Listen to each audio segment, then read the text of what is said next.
Hey, welcome back to another podcast show presented by Sam Pies, entrepreneur, serial entrepreneur. And we just want to invite everybody back and thank everybody for watching, clicking, and subscribing to our YouTube channel. Thank you. I started entrepreneurship at the age of 16.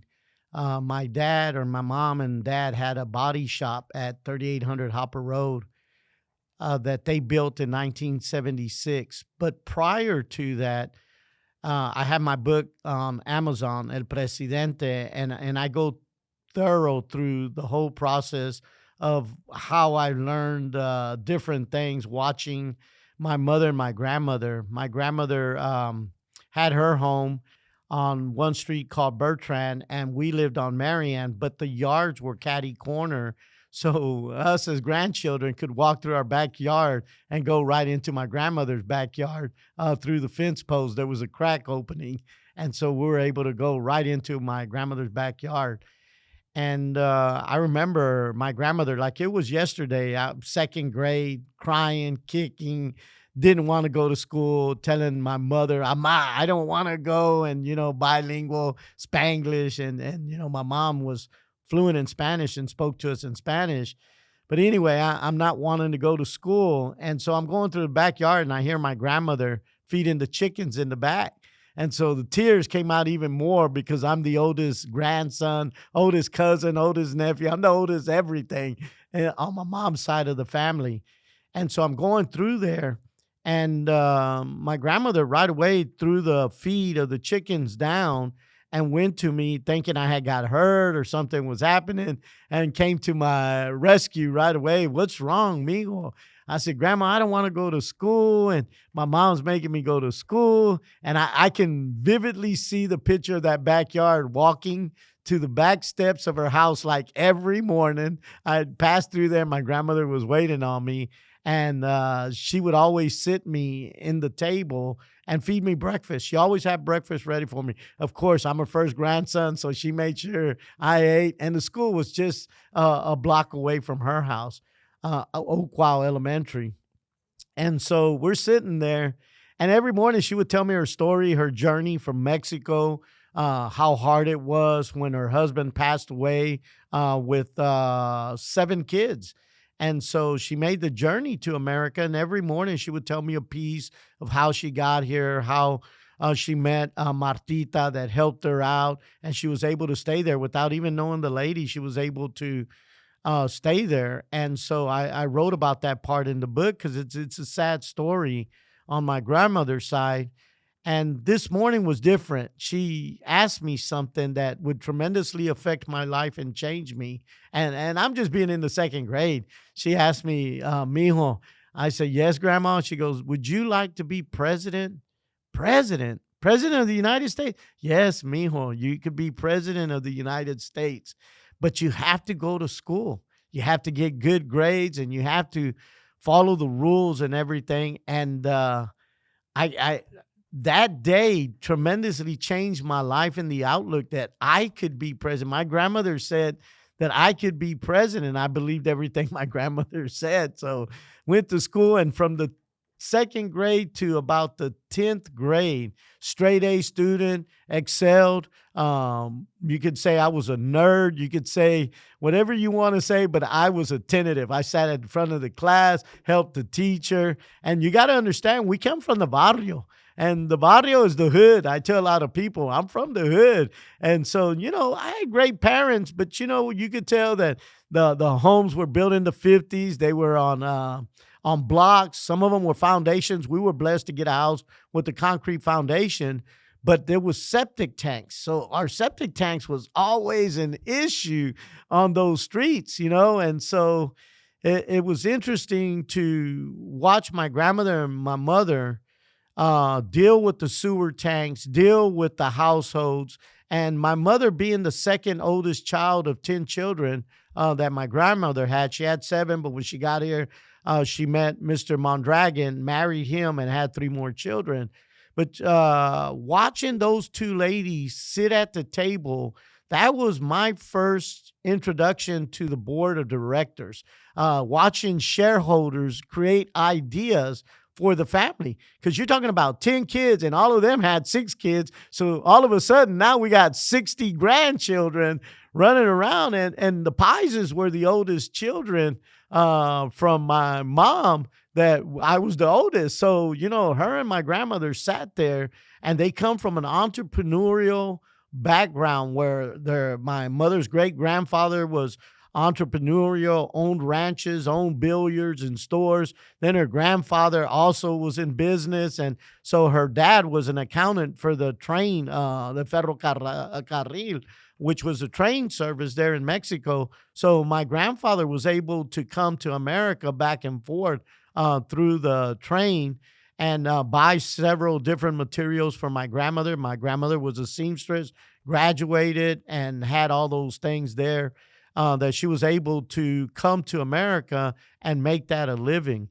So watching my grandmother and my mother sit down at the tables, trying to resolve the rents for the brothers or my uncles that maybe didn't have a job. They were in odd end jobs, roofing, just anything to make ends meet. And you got to remember, there was a time that working hard was great. They worked hard, and sometimes they had work, sometimes they didn't. And they really never simulated into America, I believe, leaving Mexico, what they were used to. They were already 10, 12 years old, and they never really simulated. And I went back and understood that later in life. But going back to my grandmother started building these little houses, or little single family houses in the backyard, and started renting these rooms to her family. Her cousins were coming, and just people were coming to my grandmother. That was that first wave of Mexico coming into our lives, and understanding who our cousins were from Mexico and stuff. So I seen them build these rooms out. She built the first one, then the next one. And then all of a sudden she's renting out, anywhere from 20 to 28 individuals rooms. So I watched them get this cash, this income. Then my mother would get up at 3 or 4 in the morning, and going back to renting the rooms, we're the first Airbnb. I tell everybody, if my grandmother would have understood that she had a concept here, she could have been the first Airbnb individual. But again, technology wasn't around. But I got to see her rent these rooms out, get this cash, and now supply the needs of the families. Help with rents, help with groceries, help with different things. We were a proud family. We didn't get welfare. We didn't get those things. And my grandmother was very proud about that. I understand the Latino culture. We're very proud individuals of working. We work hard, and we want to just make our own way. And so my mother started making lunches for these individuals. So she got paid now so she could help my dad bring that income in. And then my mother was the first taqueria that I say, before the Randas, before the Michoacanas, before any of that. And we would have had that concept. But I had to understand, go back and reflect on my mother and my grandmother. We were in crisis mode, just trying to fill the problems, trying to fix the problems of short on cash, getting a house for each of my uncles, and making sure my grandmother made sure that all her sons had a house for their children. And so to pay the bills was another thing for them, man. So watching that, looking at that, my grandmother rented the rooms. My mom made the tacos. Then she started taxiing these guys around because they didn't have a car. And to get on the bus, you had to get up extra early to get on the bus. Well, my mother had a station wagon, and we just load up the station wagon and take these guys to their jobs. So now you're talking about 3 different lines of services and products that they're collecting from those same individuals: rents, tacos, and then Uber. I tell my mom, you were the first Uber, man. It was crazy to watch these things. And then all of a sudden now they're like Western Union, taking these people's money back home to Mexico with TVs, with appliances, with everything. And I took some of those trips with them to watch those families in that ranch, and to get a TV, to get a radio, to get some of these appliances, to get clothing that my mother and my grandmother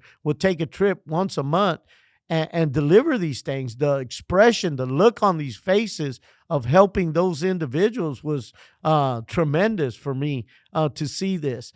And so looking back at all this, the entrepreneurial spirit was in my mom and my grandmother, but they were just living from crisis to crisis, trying to fix the shortages that my uncles and my aunts had with 6 kids, 7 kids, and just trying to fulfill that. And I think looking back at that, that molded me to take care of the family, to provide, to do not just my wife and my four, like the saying goes, my four and no more.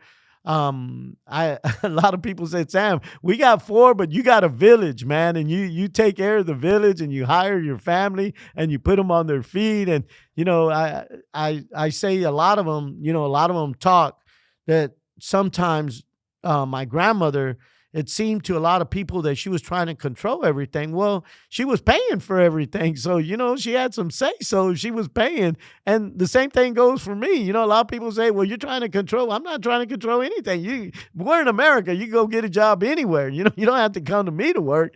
And so, it was tremendous, those life lessons from those ladies. And as I wrote my book, El Presidente, I remember that second grade conversation with my grandmother and telling me that I could be president. And so I was going through a terrible time in '08, '09. I had all state agencies. I owned 4 with some partners. And I had created multi-services from taxes to insurance to real estate. And it wasn't that I was a genius. Oh, my God, Sam just created these businesses and he's got all these people. It was the need of my client. I had a lot of Latinos that were from Mexico. And then all of a sudden, I'm getting some people from Honduras, El Salvador. And these people were coming in. And I reflect back to my grandmother and providing 3-4 different services for these individuals. Well, Sam, why don't you do insurance? Well, why don't you do taxes? Why don't you do real estate? And this is how I kind of fell forward into these companies. And, most people say, just focus on one thing, follow one course until successful. Well, I'd get stuck here with no money. So I turned over to this part of the division and say, okay, I need to make some money here. How do I do it? So it was a tremendous thing to go into my dad's body shop and try to take charge of the body shop. And one day my dad explained to me we needed tow trucks. And we're talking about 1981 when I quit school, went there. And by 1983, I had my first tow truck to help the body shop expand, grow, by collecting wrecks, DWIs, and get paid through that tow truck service. So I just tell a lot of people, you got to have perseverance. You got to have mentors. I've read over 800 business books myself.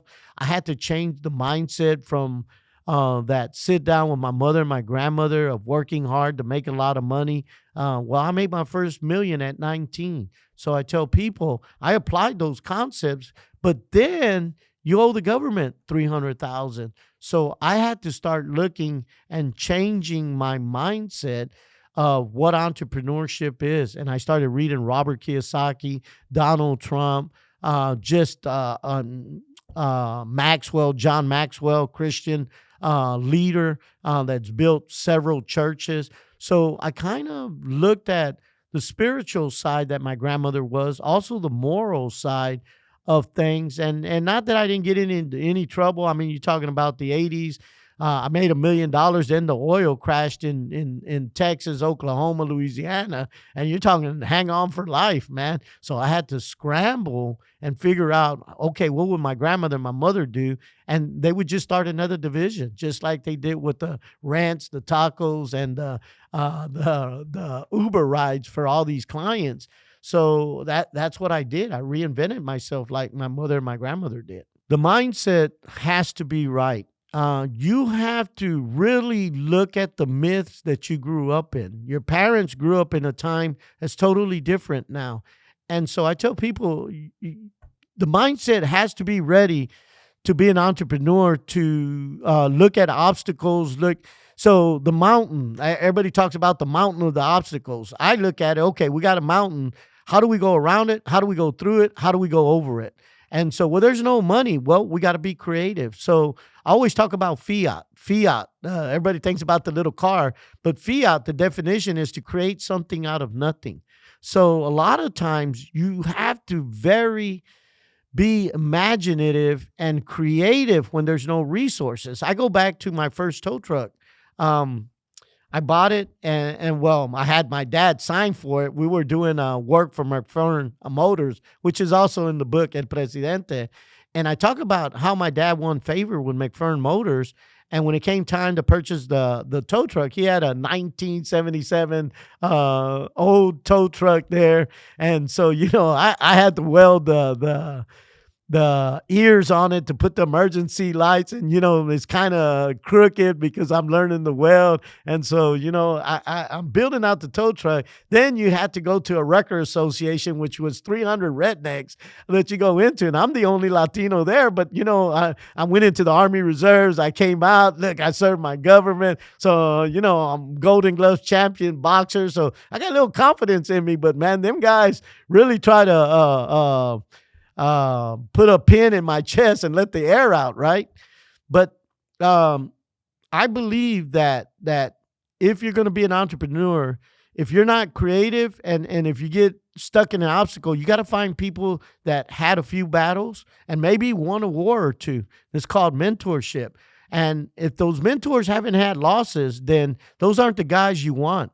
You got to have people with some experience, how to climb out of a $2 million deficit, a $250,000 deficit that I was in the 80s. You're talking about a young man, $250,000 deficit. My mother instilled, look, it looks bad, but how are we going to resolve this? There's an answer here. You got to go out and talk to people. You got to let people know. And in the 80s, when I was $250,000 in the hole, I was asking my parents, now what? And they were like, well, we don't know. We never been in that type of deficit. So I said, hello, everybody. Hey, who can help me here? I didn't care who knew that I was broke and that I was going through this. And that was my first bankruptcy that I went through. Divorce, child custody. And so, I thought my whole world was falling apart. You start thinking about, man, the world would be better without me, all the issues you caused.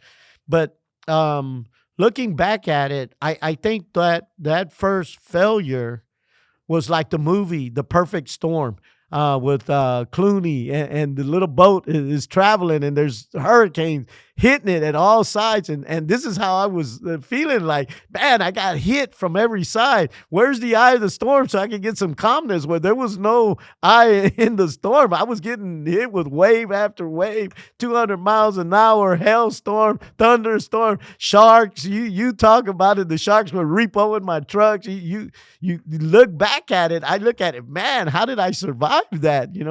But that old tow truck, when I first bought it, joined the record association, and I couldn't afford the radios. So what I did was I went and bought the antennas and plugged in all the antennas so it looked like I had radios. So I would try to park next to the other tow trucks, but you got to remember, they're all rednecks. They didn't want me around. So they would leave the minute I would try to park next to them. And so I was like, man, what am I going to do here? So I'd park across the street and just watch them. So when they left, I left right behind them. Where I was going, I had no idea, but I knew I was on my way to a wreck, a DWI, something with no radios. It was later that I told some of these guys that I hired that I didn't have any radios. What? You didn't have any? I didn't have any radios, man. I just followed you guys. So this is what I mean. You have to be creative when all odds are against you. You start looking for partnerships. You start looking for people that can build you up, not tear you down. All those with negative thoughts, negative, what do they call them? Negative Nancy's, and they tear you down. And you got to get away from those individuals. They might be your family because they're trying to protect you from failure, from falling, from everything. And school did a great job. You get an F and you're going to be a failure in life. And you're not, man, let me tell you, out here in the real world, people need to help you to pass the test. You can't do it by yourself. And of course, I hear people all the time, I'm self-made. No, you're not. You had people that helped you along the way to get here. You signed $1 million contract with another person that had faith in you and believed in you, and you were able to talk the talk and show your walk. So I tell a lot of entrepreneurs, you're going to have setbacks, you're going to have reboots, you're going to have things, but you got to read books that have these tough mentality.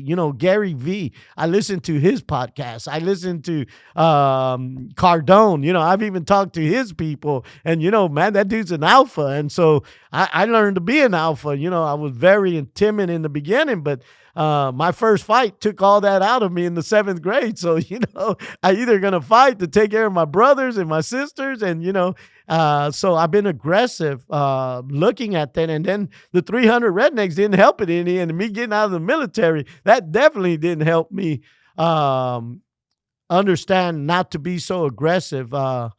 Looking back at that, those are the types of mindsets that I believe, my philosophy or my opinions, is that sometimes you got to be tough.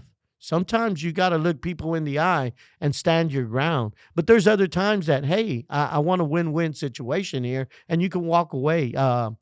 7 Habits of Highly Effective People is a great book. Stephen Covey, really great. Brian Tracy, Zig Ziglar, all these guys.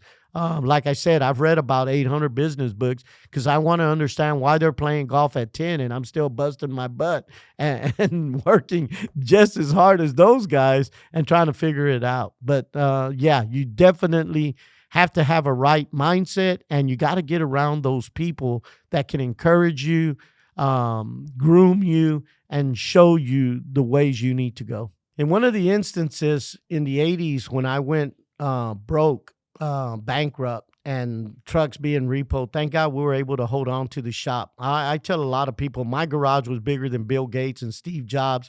I had a 30 by 40 building. They had a little old car garage from the home. I actually had a 30 by 40 building.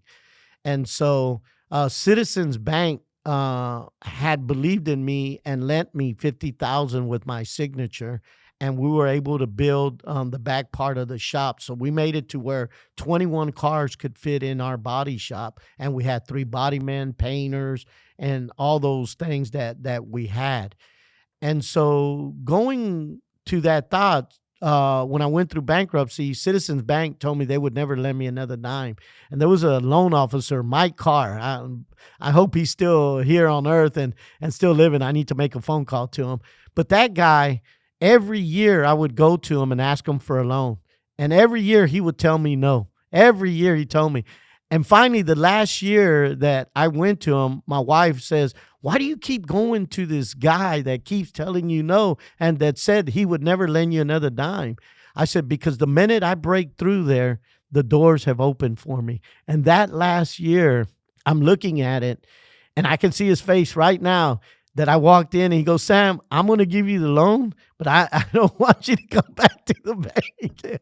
And we joked about it later, instead of being adversaries, we became friends. He said, I've never seen anybody with the persistence that you had to come every year. And I knew you were going to come in January. I bet with all my loan officers, Sam's going to walk in this month. Sometime this month, he's going to come in. And he usually shows up about the 15th, 16th, right when tax season kicks off. And so he gave me a $10,000 loan. So right there, I knew, okay, Lord, the doors aren't closed and I can go and do what I got to do. And my wife would always tell me, why don't you go to another bank? Because this guy knows me. He knows what I've done. And he's been there through my success. And he's watching me now, Dina. He's watching me in my success now.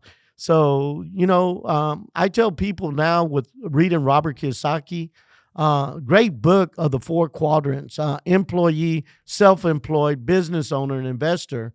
So my whole life, I've never really been an employee. Well, I worked for my dad, $200 a week. So then I had to be creative and start the tow truck business. I got 2 kids now. I can't live off 200, but that's my dad. How do I ask him for more money or a raise or something if we're all struggling?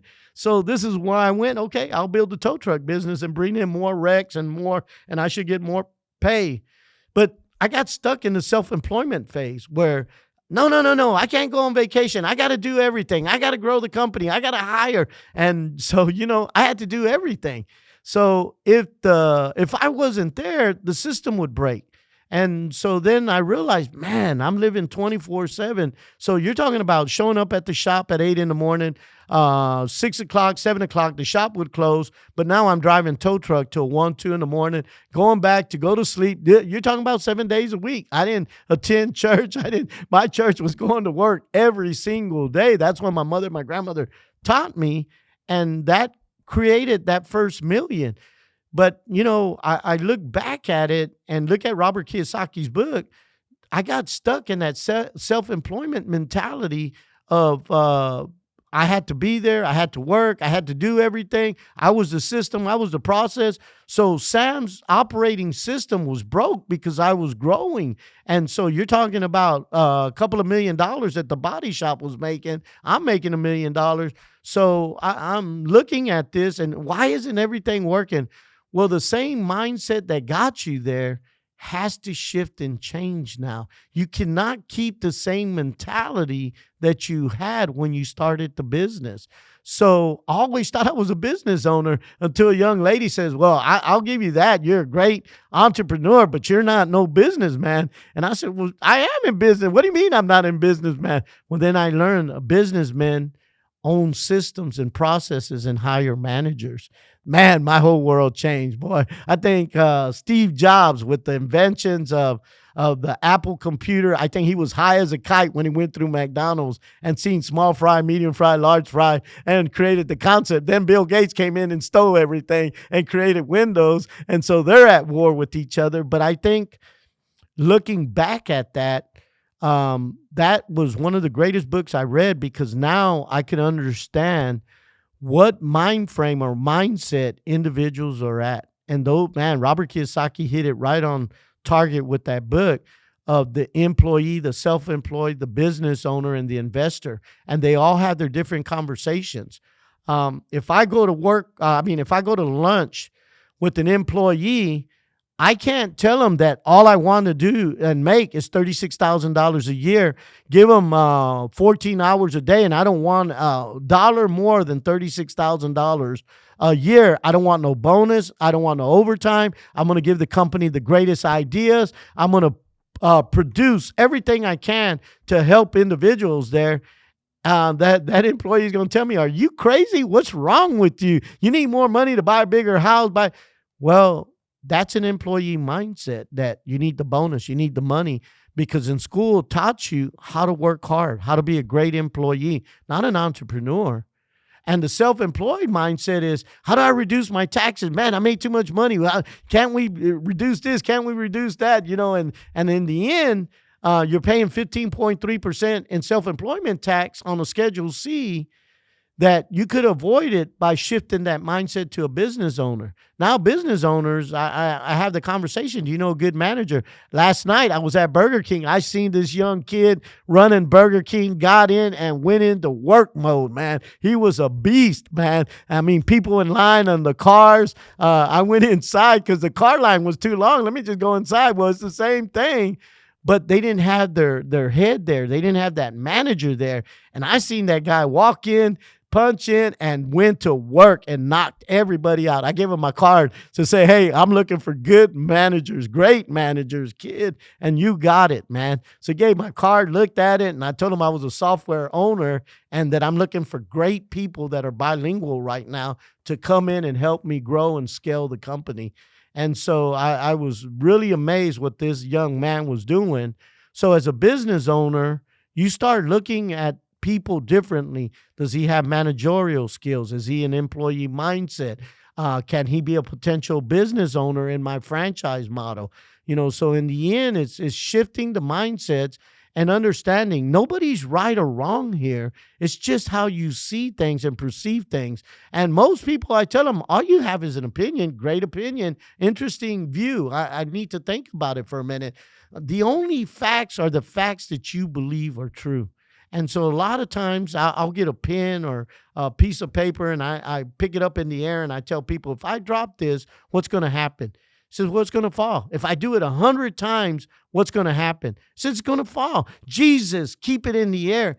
And what's going to happen? It's going to fall unless I'm a magician and trick you to believe that this is floating in the air. But in the end, that's a fact. That's not opinion. Gravity is a fact. And this is what I tell people all the time. And somebody tells you that you're worthless, you can't do it, you're not going to make it, you don't have the skill set. All that is an opinion.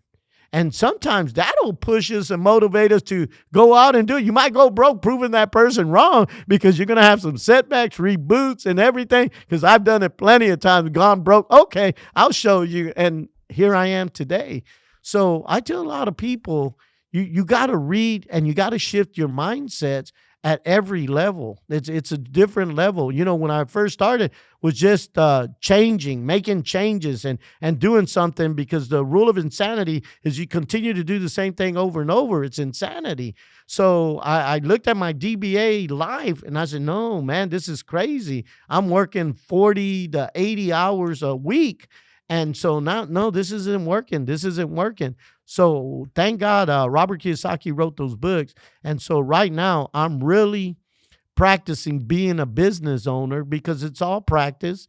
And then right now we just released Pies Capital Investments because now my companies are investing in different companies that I build up, and I'm bringing investors in. Total different conversation with investors. Working the way I worked for the first 25, 30 years. 1997 was my shift and change in mindset.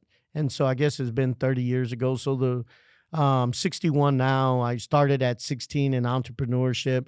So maybe that first half of entrepreneurship was that mindset of self-employed and working hard, like my parents had taught me to work hard to make a lot of money, only to realize I'm going to pay a lot of taxes.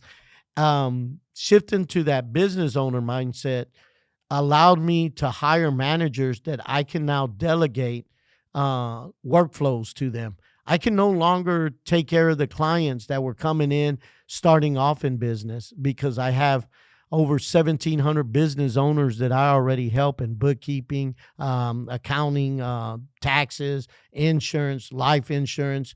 So I can't expend the same time with those starting out, but I've trained my people now to take care of those individuals with the principles and the mindset that I've created. This is what I created the software for, so that it make it a lot easier. Instead of 42 years, 43 years that it took me, it might take them 24 months, 60 months, and really become successful in their business to where they can provide for their families.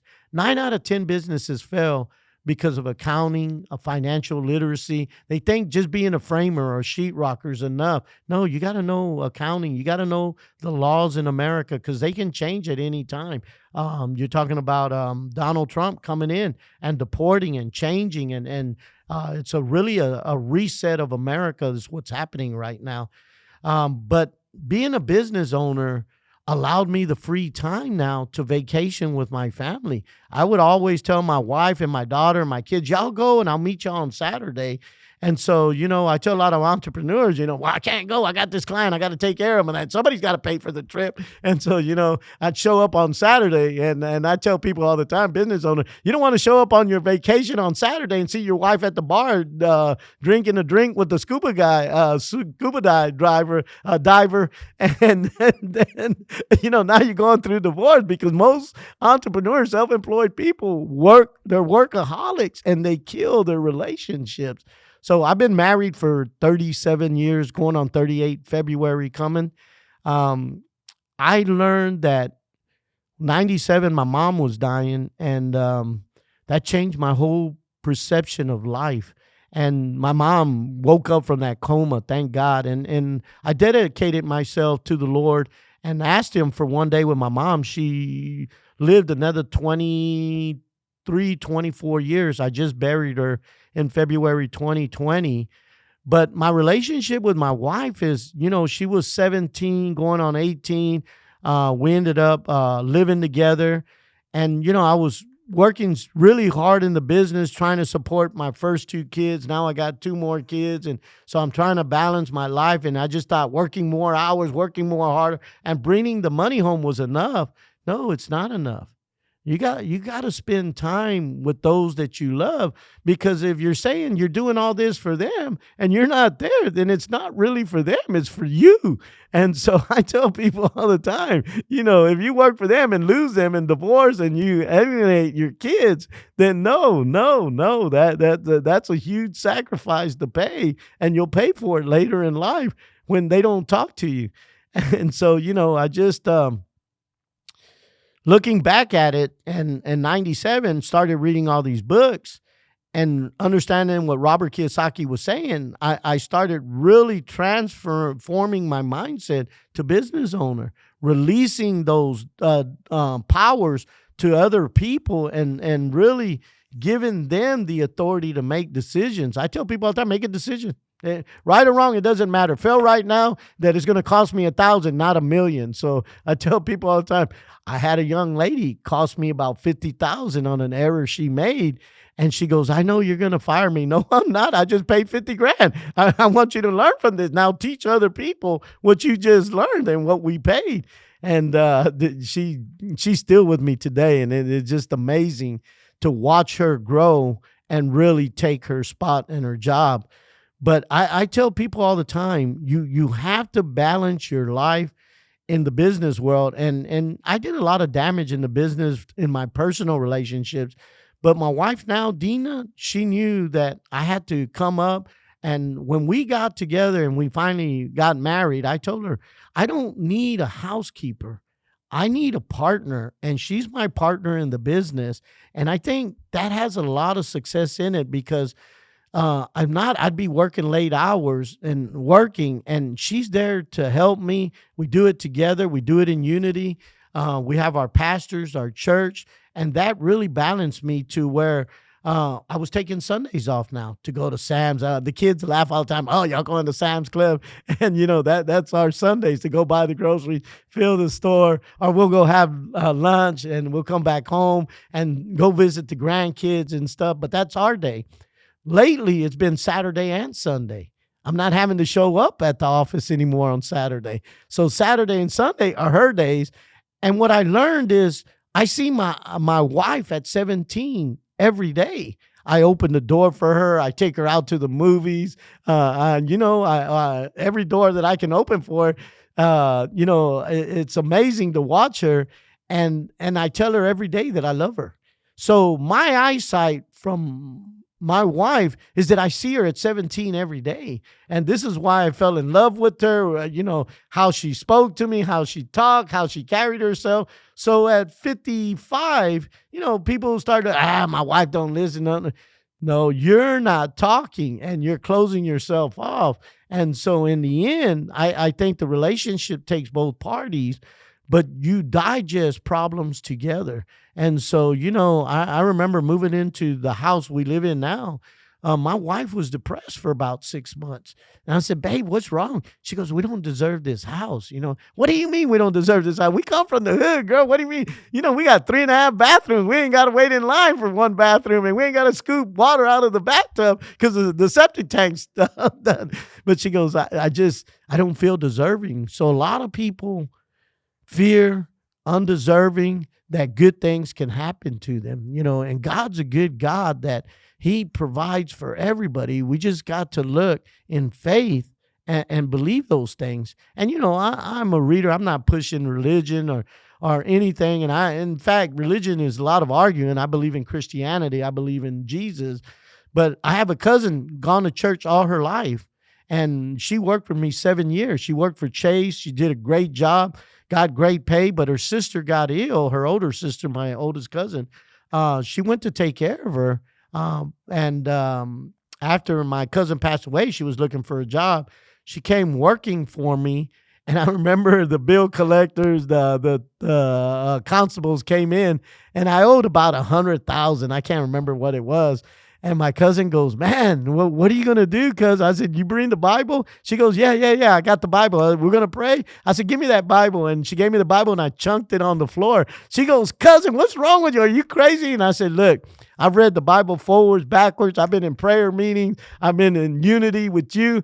I said, when you don't know nothing else to do after you done read God's word, And I went and stood on the Bible. You got to take action and stand on the Bible. And I went and stood on that Bible. About 2 hours later, one of my clients came in with a $400,000 cashier's check, told me, hey, deposit it, use what you got to use. I'm on my way to Mexico. I got to go take care of some stuff. He didn't come back for 6 months, 8 months later.